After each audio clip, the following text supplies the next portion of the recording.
We could do a quick segment on ZYN. What do you got? All right. So anybody who knows me knows that I do like to chew nicotine gum when I'm working. I just chew like 2 milligram little nicotine gum. Definitely helps me focus. From what I've read, it doesn't seem to be too bad for you, if at all, when you're not, inhaling it in the form of vape or smoke or something like that. Nicotine generally doesn't seem to be too bad, but I will say that I think that there is a trend where nicotine is becoming more popular as an alternative to caffeine-based stimulants. Caffeine-based like focus tools. I think nicotine is becoming more popular.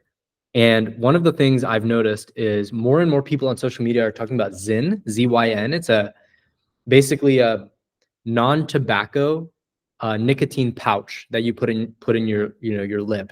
You use it like you would like tobacco pouches or actual chewing tobacco. You put it in your lip, but the difference is that it's just nicotine with like some other stuff in there. And I've been noticing it growing in popularity, and I was curious. I was like, what is this ZYN company? Like, what do they do? And like when did they get started? So they were founded in 2014. And they I don't know too many of the numbers, but just in 2023, this is kind of crazy. In 2023, they sold 385 million cans of ZYN.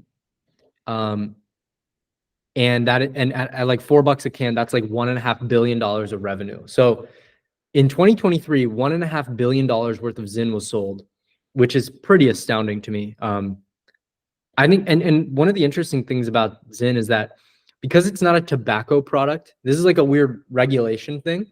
Because it's not a tobacco product, they don't have to put the cancer warning on the little package.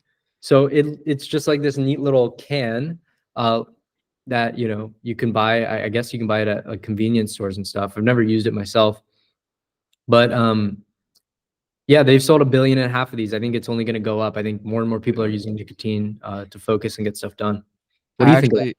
Well, so similar to what Buffin and Alex Hormozy preach, I think they actually have a huge brand. They have a huge online reputation, just from what I've seen on social media.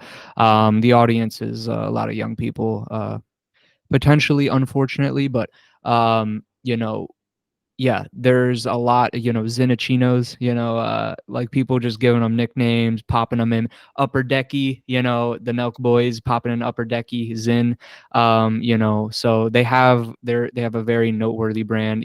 Tucker Carlson, he's mentioned Zyn, it's the cool thing. So they have brand, think of Apple, think of, Airbnb, like everybody, knows that name, not everybody knows Zyn, but like they have a strong presence. And I think brand has been responsible for a lot of that growth. I think they're very popular in social media. They've kind of almost exploded on social media recently.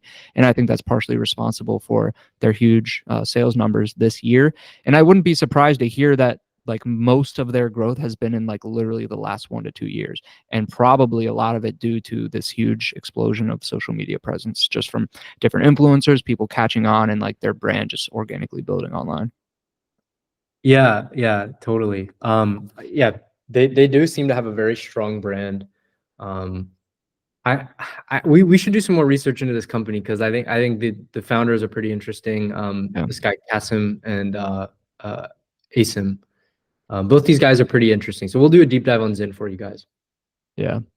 So that's all I got. That's all I know about them. And I've found similar things, that a little bit of nicotine can help mental focus, but I wouldn't recommend it unless you're of age, very mature and willing. So yeah. Yeah, neither Alex or I are like health professionals that can give that kind of advice. So don't listen to us. Nicotine's bad. Don't take it. Yeah. So, all right, guys. I think that's going to be it for me, Christian. Appreciate it, and we'll catch you next time. Awesome. Sounds good.